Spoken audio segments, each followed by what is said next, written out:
In the years since 9/11, counterterrorism laws and policies have expanded, reshaping how Muslims are perceived, policed, and positioned within American society. Today, those frameworks, once sold as tools for national security, are being weaponized in new ways, from student detentions to immigration crackdowns. But these policies don't just affect Muslims, they threaten the very foundations of democracy.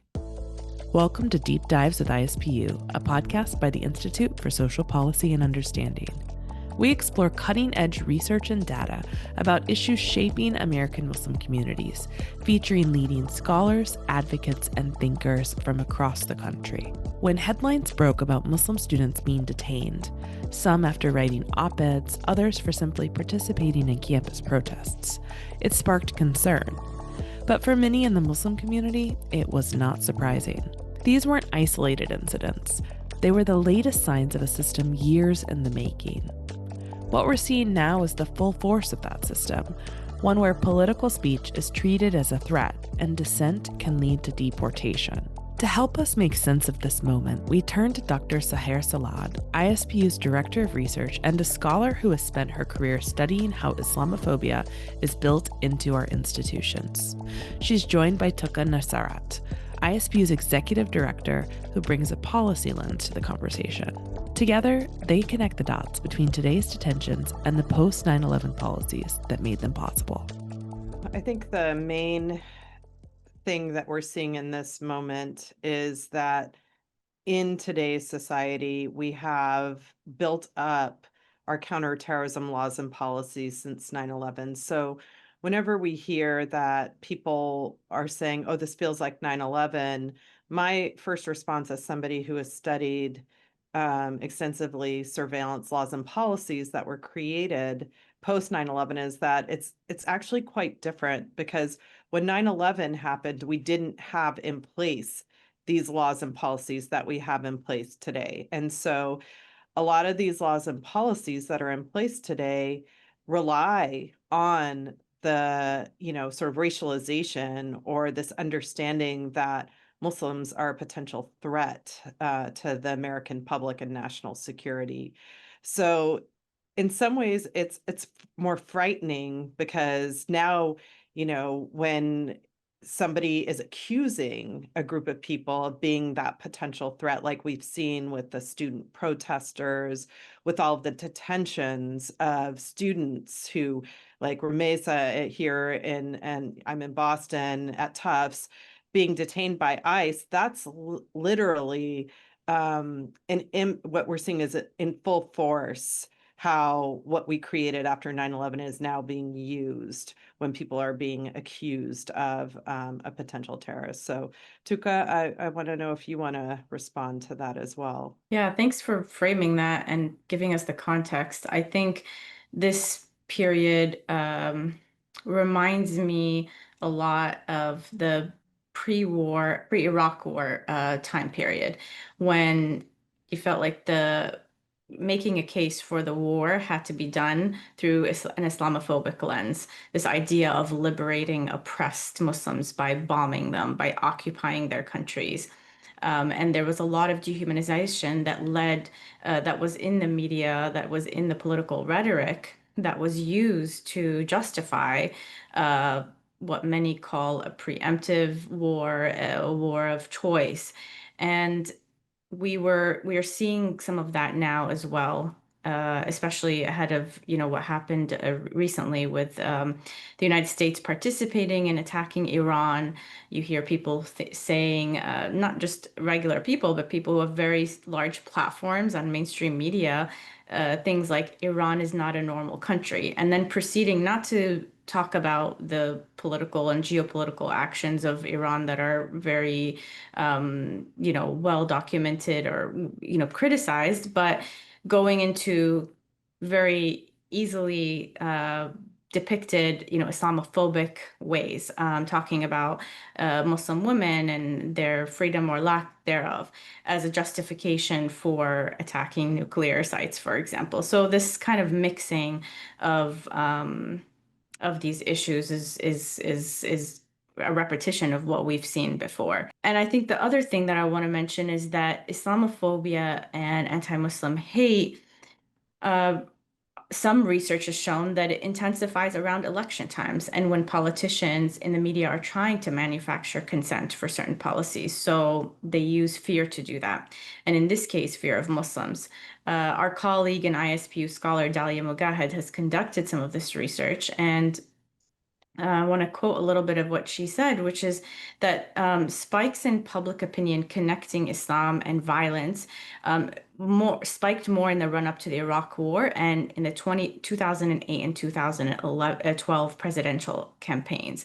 And that indicates that there's less of a importance when, or less Islamophobia when a individual who claims to be Muslim conducts a terrorist attack or participates in a terrorist attack than when politicians are using Islamophobia in the lead up to justifying a war or a particularly aggressive policy. So the ISPU research shows that Islamophobia is a threat to democracy because those who have anti-Muslim sentiments are more likely to approve of discriminatory policies.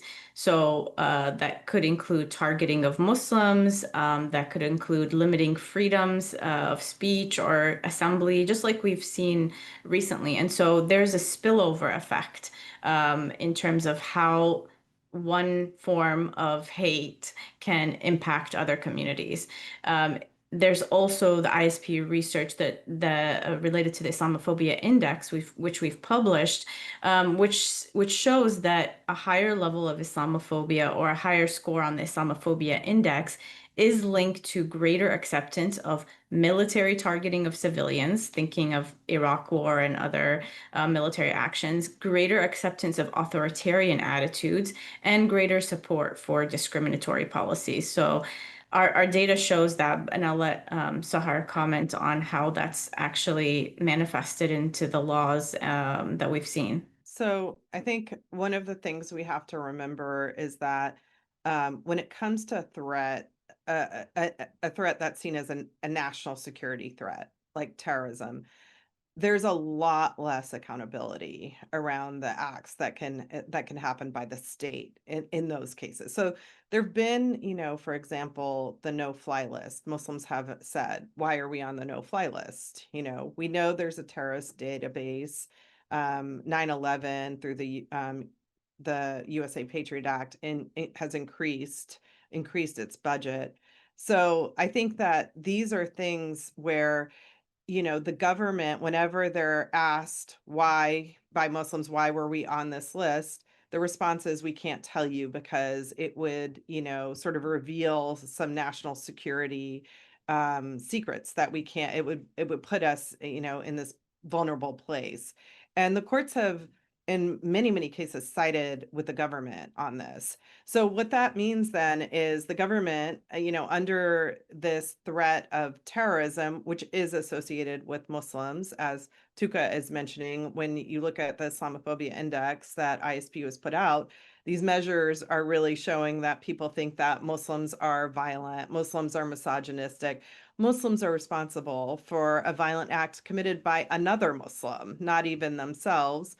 That, the more that people agree with these measures or the higher they rank on this index, that the more likely we see that people are willing to support these policies that are essentially giving up civil rights and civil liberties of people. So that right for due process kind of sort of goes out the window along with a lot of these laws and policies. We'd never seen ICE come in and detain students, and these are, to be clear, these are students at elite universities, for doing something like writing an op-ed, disagreeing with, something that our government is doing, something that is seen as so fundamental to healthy democracy, which is its citizenry. And of course, these are students on visas, but the government is now saying that they pose a threat to the United States for expressing their,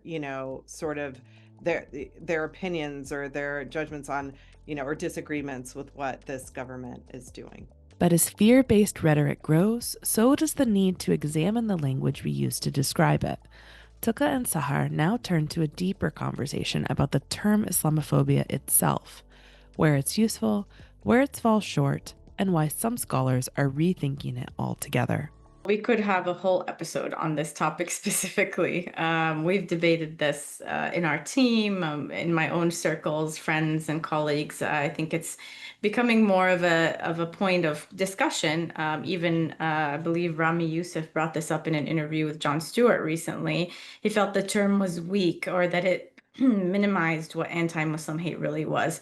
And I think, there's an advantage to using a term that is now widely understood and widely accepted as a description of what we are seeing. But there's an argument for other terms and being open to using those. One As I was researching this, I saw that one scholar pointed out that different terms could be used to distinguish between different manifestations of Islamophobia. So the term anti-Muslim racism could be used to refer to like hate crimes, to harassment, to verbal abuse in public spaces, whereas the term Islamophobia could be used to refer to the discourse and the mindset that politicians or media officials have. So I'd love to hear more about the research that you've done on this, and Sahar. So I just to, really be upfront that, I joined ISPU a year and a half ago. I was, associate professor and chair of my sociology department at Simmons University in Boston, and have been writing about the racialization of Muslims, over the last 13 years. I have 2 books, several journal articles. And in my latest book, where I'm looking at race and Muslims and their experiences with Muslims on a global scale, me and my co-authors actually write in the introduction why we don't refer to the term Islamophobia or use the term of Islamophobia. So with my academic hat on, Islamophobia, I personally, had some issues with, and those are, one, that the history of race and racism in terms of colonialism, if we're looking at it from a colonial, if we're looking at the history of imperialism and colonialism, which is the history of race and racism in the United States as well, that it's always incorporated anti-Muslim racism in it. And so this term Islamophobia, while it was created prior to 9/11, it's not a new concept. And so that's one of the biggest reasons, is that it's for us, with academics, a lot of us are arguing that race and racism has always incorporated, religion in it. And so this was not something new, but it's within a new context and a new era that, you always have to understand race and racism within each context within which it exists. So the 9/11 context created it institutionalized the racism that existed against Muslims, both in the United States, and we see it globally as well. And then the other reason is that there's this trend that used to exist, and it still does to a certain extent, where race and racism are associated with irrationality and mental health issues. So the use of the word phobia itself sort of, does something where we don't want to, you know, um, vilify people who have real mental health issues by marking them as being, as associating this with racism or whatever. And the other piece is that, race and racism, is something that's structured into our society. So it's not just about individual experiences. So we could have conversations about, race and racism with individuals, and maybe they'd leave that and feel like, okay, I feel better and I don't want to do that anymore. But that's not going to eliminate racism in the United States, and it's not going to eliminate it against Muslims, because it's built into our structures, meaning our laws, our policies, and things like that. So that's one of the reasons why. Now, I think on the flip side, and to Tuka's point, it is a term that is being used by a lot of people. It's something a lot of academics use it, like Khaled Beydoun, Eric Love, Deepa Kumar, and they've argued in their work that it is a form of structural racism. So they're making that, argument there. And I think there is sort of a legibility to this term, and like people understand it. They understand that Islamophobia, particularly in the last 20 years, has become a term that people are using widely in the media, with advocacy organizations. So to that question, should we abandon it? I don't think we're in a place where where we're ready to abandon the term, but I do think we're in a place where we need to critique the term and think about it more carefully. And if the term feels like a term for the reasons that I maybe gave is not the best term to use, well, then I think that we could move towards, talking about anti-Muslim racism as a form of racism. The danger of unchecked Islamophobia isn't just in words, it's in policy. ISPU data shows a clear connection between anti-Muslim sentiment and the public's willingness to accept invasive laws that threaten rights. As Saher and Tuqa explain next, these policies often start with Muslims, but they rarely end there. I think anytime we see language from politicians about a threat, a potential threat, or a potential terrorist act, we should be very concerned about how these laws and policies will be utilized. What we're seeing right now is the president trying to assert his authority to use, some of these, to see how far he can go with some of, the acts that we see being carried out today. So, for example, can he send a National Guard to quell protest in a state when the governor has not requested his assistance in this? Background checks, scanning people's social media. This is stuff people who have been studying surveillance, we've been arguing this for a long time, that, police departments are going to start looking at people's social media accounts. Well, now we're seeing this government state that for international students to come and study here, that they have to hand over, provide their social media accounts so that we can review it to determine who will be able to come to the United States to study. So these laws and policies have been expanded since 9/11, and I just want to kind of clarify, it's not just Muslims who experience the expansion of these laws and policies. I think in this moment, what we're seeing glimpses of are people making connections between our immigration laws and policies that were, put into place after 9/11, and, freedom of speech, and, people are speaking, um, who are pro-Palestinian and speaking against the genocide in Gaza. So, all of these people like Mahmoud Khalil and, Rumesa, who've been detained, are bringing to light the experiences that they had with the other individuals in these detention centers who are not Muslim, but are, perhaps people without documentation who have been picked up for things like traffic violations.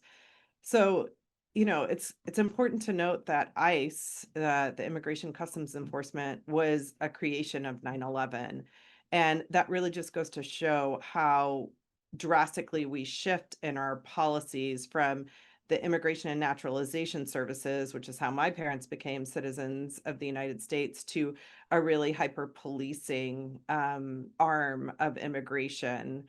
And so along with that, just like Tuqa is noting, that you have to dehumanize the population to justify this type of surveillance, policing, and security, and turning ICE into really the security force of that. In the borders, at the borders, we have threats coming into this country. And so whether it's a threat of somebody who's participating in, bringing illegal drugs into the United States, or actually, or, after 9/11, it was that, in places like the southern border, terrorists could come into the United States and commit acts of terror, these acts of violence against the country. So, there's a huge connection between our ICE immigration, ICE, and, indefinite detention. It was written into the USA Patriot Act, which was passed after 9/11 to prevent the United States from another terrorist attack. So there are lots of connections between, what's happening with, an undocumented population in the United States and this rhetoric around, this terrorist threat and the laws and policies we put into place. I think this is a moment, where we can highlight these connections, because for the last 20 years, until Trump was in office in 2016 and he signed the executive order, which was the first iteration of the Muslim ban, the thing that was the most shocking to me was that people protested that, because years before, nobody was protesting any of these counterterrorism laws and policies we have. So here's a moment to highlight and uncover these connections that we're seeing between our counterterrorism laws, the racialization of Muslims, and how it impacts, immigration, our immigration laws and policies and things like that. It's easy to feel discouraged in the face of deeply rooted systems. But moments like Zohran Mamdani's recent win in New York remind us that another path is possible. His campaign, built through a broad cross-community coalition, shows what can happen when communities organize with intention and clarity. Here's what Tuqa and Saher have to say about what comes next and how communities can continue pushing forward together. It's definitely not hopeless. I think there are a lot of things we can take out of this moment that are hopeful. One thing that I'd like to start with is that when I started in academia, there has been an incredible silencing around Palestine. And this is a moment that we're seeing celebrities, politicians run and get elected on advocating for the lives of Palestinians. So in this moment, which is, it's very incredible that there had been so much silencing around Palestine, that we're actually seeing the muzzle being taken off and that people are now advocating very vocally for Palestine.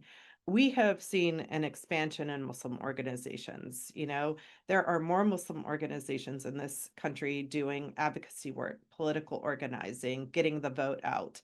This is something that, has been a product of 9/11 and the, years since of, the rise in anti-Muslim racism and sentiment, that people are organizing, and they're organizing politically. I believe it was 2018 that we saw the largest number of Muslims get elected to office. So people are running, just like we just saw in New York with Mamdani winning the primary there. So I think that we're also seeing more Muslim TV shows and positive representations of Muslims. We have Zateo, we have, a Muslim superhero now. So I think that while, the laws and policies get stricter, there's also a response to that. And I do think that with more Muslims in office, with more Muslims in the media, we're going to start seeing more exposure to these things, and hopefully us coming together, not just with the Muslim community, but with other communities to dismantle some of these, problematic and, quite frankly, racist laws and policies.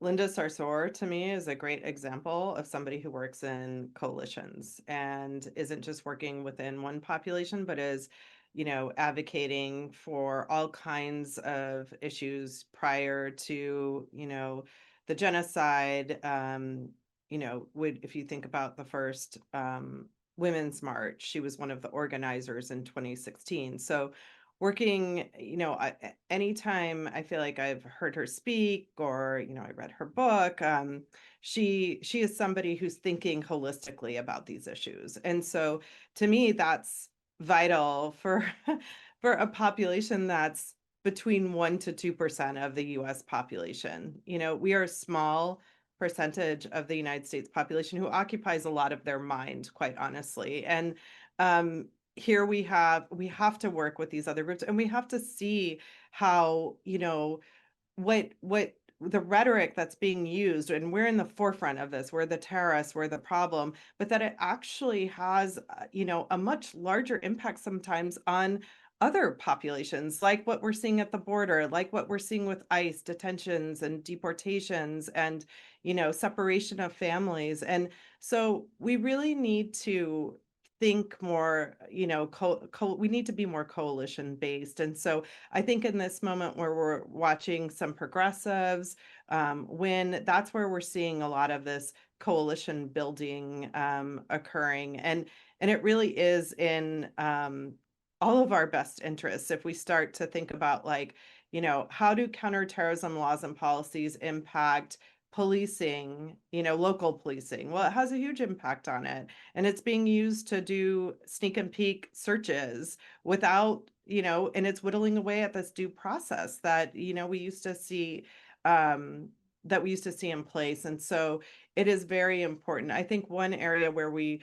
have seen some of this solidarity prior to the last year and a half is, when we saw Black Lives Matter and solidarity with Palestine. There was that solidarity that had been building up. So it wasn't something that just came out in the last year and a half, like racial solidarity and looking at, the genocide and students speaking up about divesting and things like that, but that this has been growing for years. And I think it's very important. So, yeah. I mean, we just saw Zohran Mamdani, really inspire so many people in a moment of constant attacks on immigrants, on Muslims. He came with a very positive platform and a collaboration across many different sectors with the message that is focused on New Yorkers and uplifting their lives and uplifting their economic conditions.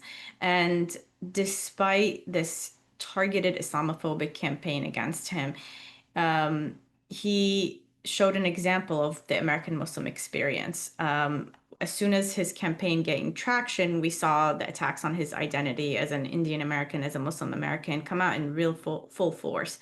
And and rather than him being evaluated on his platform, on his policies, people went, and took the route of the ad hominem attacks. And at the same time, there were so many people that came out and spoke against it. It's not necessarily the loudest people with the largest social media platforms that mattered. It's the people in New York that came out and voted for him.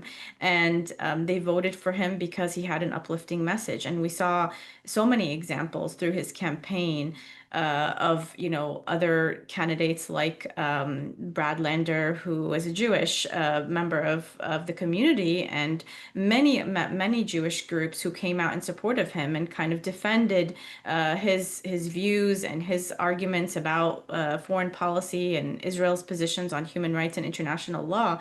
And that was just a beautiful example of how especially of New York itself as a microcosm of the rest of the United States, as a very diverse community that, despite a lot of people wanting it to go a different way, despite a lot of people wanting to portray that these are communities that hate each other, he proved that he brought people together from different walks of life for the purpose of serving their local community, not any foreign agenda or anything like that, but just making people's lives better. And that gives us a lot of hope. So the other aspect of the campaign for Mamdani is that it wasn't targeted at a specific community. In fact, the largest number of people that voted for him were not Muslim, but he appealed to a very large group of people. But they were sending a message through their vote that these are the true American values of fairness, of dignity, and equal opportunity for everyone to come out and to be effective and to call for action and to rally people behind him. And he can try, and he might fail, but at least he's given that opportunity. And this is the work that ISPU continues to do. We want to build an America where Muslims and people of faith and no faith are thriving and equal. They're seen fully. They're allowed to pursue the same opportunities as their fellow Americans. And we don't do that through partisanship. We don't endorse political candidates, but we do it by providing facts. And that's something that hope gives other people hope as well. Yeah, I can just add that I thought that Brad Lander, Mamdani, like two people who are running for the same office, and then they were on Colbert together. And then when he was giving his acceptance speech, he pulled him up onto the stage. And I thought that not just it is the fact that they're Jewish and Muslim. It's very, I think, in this moment, very reflective of coalition building that's happening in this moment that the media often doesn't want to talk about, and that ISPU actually has data showing that the relations between Jewish and Muslim populations, from 2022 had just been increasing, had just been getting stronger. And, so I thought that was like, that was a really, that does bring me a lot of hope that we can work across, not just, differences of religion or race or ethnicity, but somebody who's actually running against you, and I know that they were ranked choice voting and they were saying vote me number one and him number two, but that's a pretty powerful moment in my opinion. So as we've explored, the consequences of these policies run deep, but so does the commitment of communities to organize, resist, and build a better future. If you found this episode valuable, be sure to subscribe and leave us a review. To learn more about the Institute for Social Policy and Understanding, also known as ISPU, as well as our latest research, visit ispu.org. You can also follow us on X and Facebook at the ISPU and on Instagram at @the_ISPU for updates and more content. Thanks for listening. We'll catch you on the next one.